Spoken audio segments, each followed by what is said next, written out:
Hello dear students, आज आपको जो है वैद्युत सेलों के सहयोग के बारे में बताया जाएगा। देख लीजिए वैद्युत सेल क्या होता है, इसके बारे में बताया जाएगा। तो वैद्युत सेल क्या होता है, एक युक्त होती है जो वैद्युत धारा को नियंत्रित करती है या जिसमें वैद्युत धारा संयोजित रहती है। तो प्रबल वैद्युत धारा प्राप्त करने के लिए प्रायः कई वैद्युत सेल जोड़ने पड़ते हैं। सेलों के सहयोग को बैटरी कहते हैं। तो कई सेल जो है जुड़ जाते हैं तो उन्हें जो है बैटरी कहते हैं। वैद्युत सेल तीन प्रकार के जोड़े जा सकते हैं। पहला आता है श्रेणी क्रम, दूसरा है समांतर क्रम और तीसरा है मिश्रित क्रम। आज आपको तीनों क्रम के बारे में बताया जाएगा। तो पहला है श्रेणी क्रम में। श्रेणी क्रम में क्या होता है कि इस प्रकार के संयोजन में जो धन ध्रुव होता है, जो ऋण ध्रुव होता है, उसको अगले धन ध्रुव से जोड़ देते हैं, फिर अगले धन ध्रुव को उसके ऋण ध्रुव को अगले वाले धन ध्रुव में जोड़ देते हैं और उसके बाद जो अंतिम ऋण ध्रुव होता है उसको अंतिम धन ध्रुव से जोड़ देते हैं और उसके बाद इसके जो ये है आपके यहाँ जोड़ देते हैं। इस प्रकार जो है संयोजन प्राप्त होता है। जैसे देखिए फिगर में एक जो है वैद्युत सेल में जो है ध्रुवों को जोड़ा गया है। तो ये आपका है आंतरिक प्रतिरोध R और इस पर जो विद्युत वाहक जो है विद्युत वाहक बल इस पर है, इस पर मतलब जो है इस प्रकार के कई जो है सेल जो है जुड़े हुए हैं और इसका जो बाह्य प्रतिरोध है वो R है और ये कुंजी लगी है। कुंजी मतलब ये होता है कि इसको जब ऑन करते हैं तो जो है धारा का प्रवाह जो है इसमें सेलों के बीच में होने लगता है। तब देख लीजिए, मान लीजिए n सेलों को माना n सेलों को श्रेणी क्रम में जो है n सेलें श्रेणी क्रम में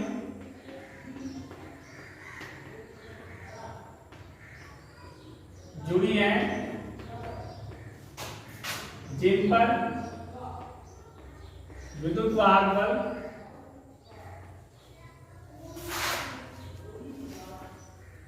E तथा आंतरिक प्रतिरोध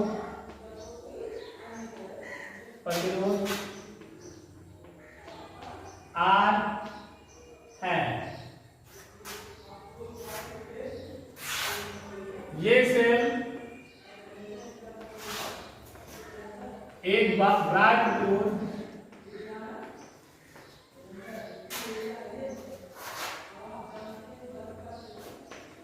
R से भी से जुड़ा है। तब देखिए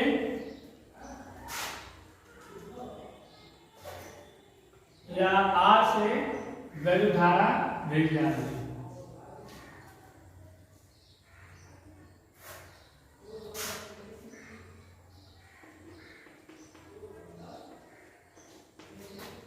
धारा भेजी जा रही है इस सेल में।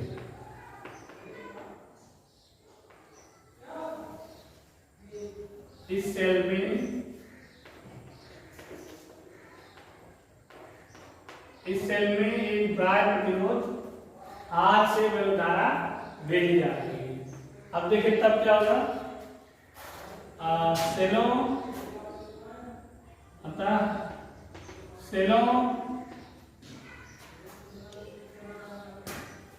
का कुल विद्युत वाहक बल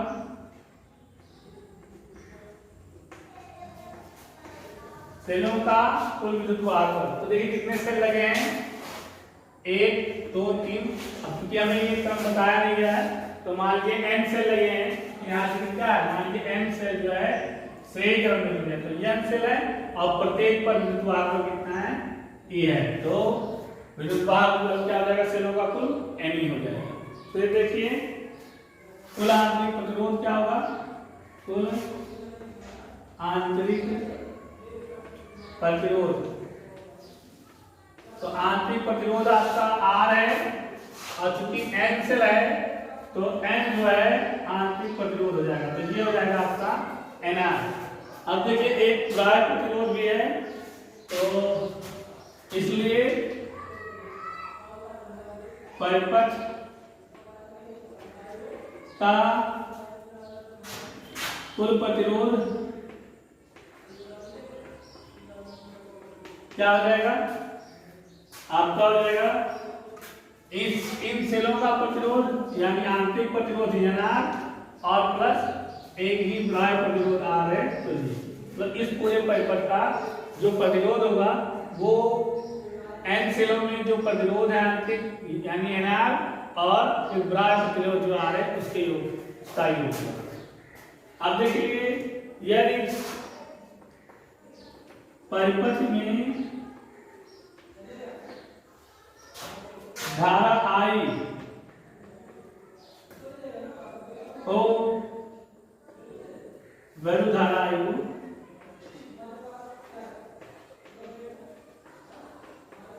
हो तब क्या होगा, I बराबर आपका हो जाएगा NE बटा आपका ये कुल प्रतिरोध NR प्लस R। ये जो है पूरे परिपथ में प्रवाहित धारा का मान जो है हो जाएगा।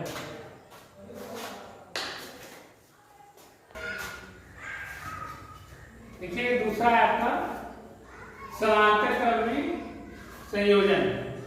तो इसमें क्या करते हैं कि जो सेलें होती हैं N सेलें, उनको जो है उसके धन ध्रुव को एक बिंदु से और जो उसका ऋण ध्रुव होता है, जो पॉजिटिव धन ध्रुव होता है एक बिंदु से तथा जो ऋण ध्रुव होता है उसको दूसरे बिंदु से जोड़ देते हैं। और चूंकि इसका एक प्लेट एक बिंदु से और दूसरा प्लेट दूसरी बिंदु से जुड़ा होता है सेल का, इसलिए इसमें एक समान विद्युत बल का प्रवाह होता है। अब देख लीजिए, मान लीजिए कि इसके इन सेलों के जो आंतरिक प्रतिरोध है, जो N सेल है, उनमें आंतरिक प्रतिरोध जो है R, और इस सेल को जो है जिस बैटरी से मतलब ये सेल बने हैं, जिस बैटरी में ये N सेल लगे हैं, उसका जो बाह्य प्रतिरोध वो R है। तब देखिए, अब देखिए मान लीजिए N सेलें समांतर क्रम में जुड़ी हैं जिन पर विद्युत वाहक बल E है तथा आंतरिक प्रतिरोध स्मॉल r है, और N सेलों की यह बैटरी बाह्य प्रतिरोध कैपिटल R से जुड़ी है। तब देख लीजिए, तो यदि सेलों का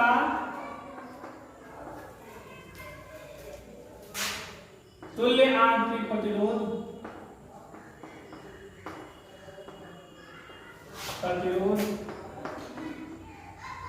R डैश हो तब क्या होगा, 1/R बराबर, क्योंकि ये सभी सेलें जो है आपकी समांतर क्रम में जुड़ी हैं, तो तुल्य प्रतिरोध क्या होगा, 1/R plus 1/R plus 1/R plus 1/R।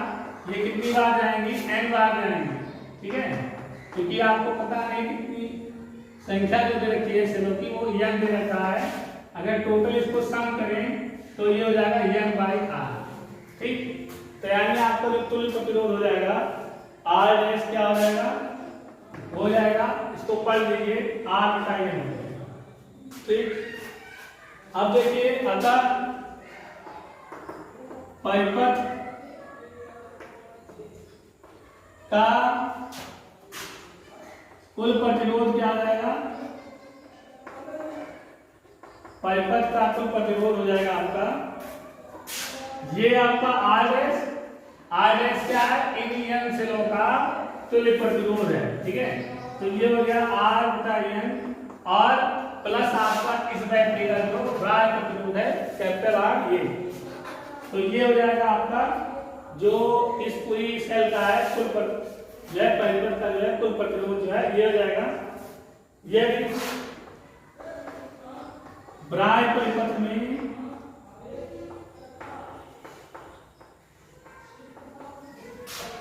धारा आई हो तो आई बराबर क्या हो जाएगा, क्योंकि टोटल विद्युत वाहक बल ये है और कुल प्रतिरोध जो है परिपथ का क्या है, R बटा N प्लस कैपिटल R। आप देखिए क्या होगा, I इक्वल टू इसका एलसीएम हो जाएगा आपका E अपान N का इससे बड़ा हो जाएगा तो R प्लस NR बटा N, यानी I बराबर हो जाएगा, ये ऊपर चला जाएगा तो यानी बटे स्मॉल r प्लस NR। ये जो है आपका श्रेणी क्रम में, अगर आप समांतर क्रम में जो है सेलों को जोड़ते हैं तो धारा का मान ज्ञात करने का जो है फॉर्मूला।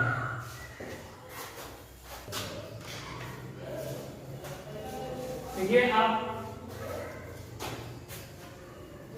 तीसरा आपका है मिश्रित क्रम में संयोजन।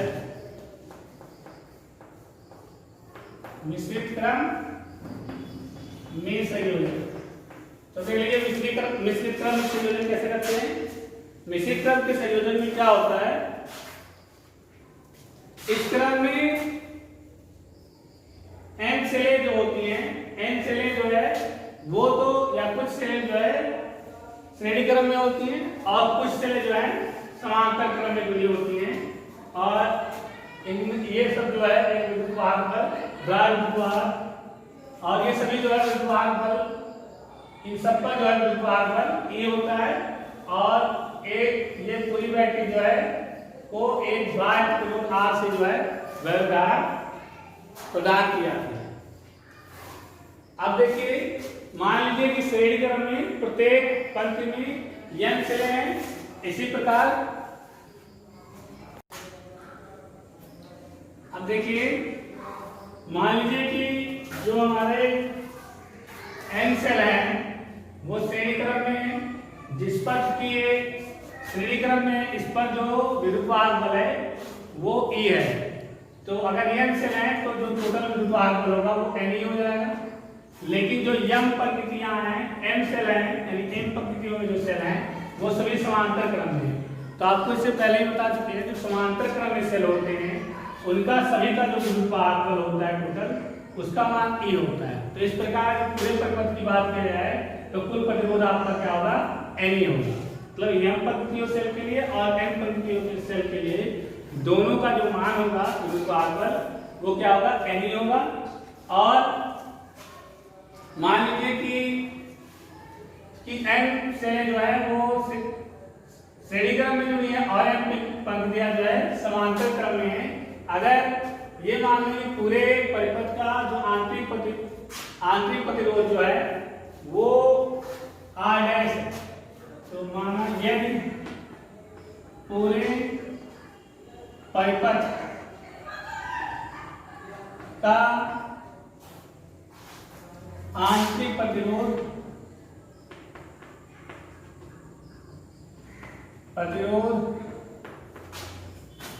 R डैश हो तो क्या होगा, तुल्य प्रतिरोध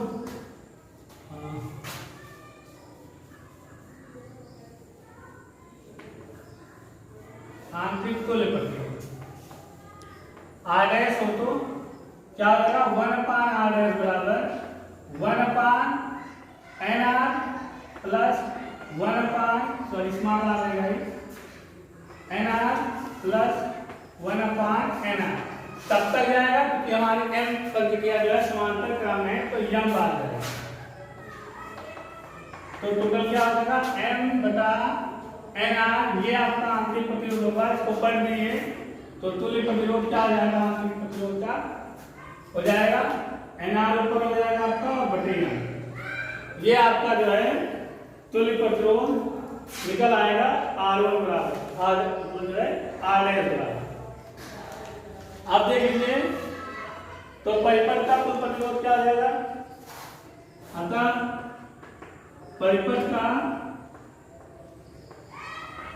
कुल प्रतिरोध, ग्राह्य प्रतिरोध आपका R है और आंतरिक प्रतिरोध क्या है, NR/M है, और बाह्य प्रतिरोध तो आपका कैपिटल आर है। तो कुल प्रतिरोध हो जाएगा NR/M प्लस R। यानी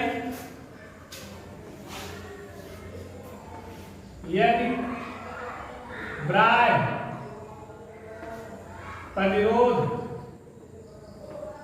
प्रतिरोध से धारा आई बह रही हो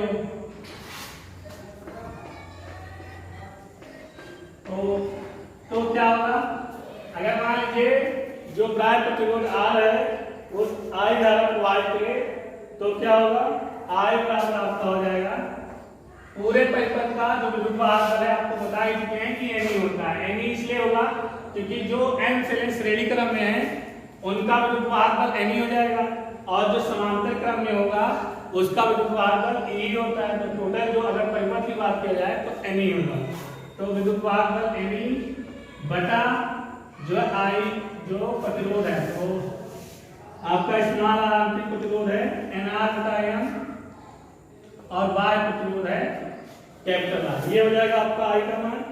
थोड़ा इसको हल करेंगे, ये हो जाएगा आपका NE बटा LCM लेंगे तो NR प्लस M का इससे बड़ा हो जाएगा N इंटू कैपिटल R नीचे N।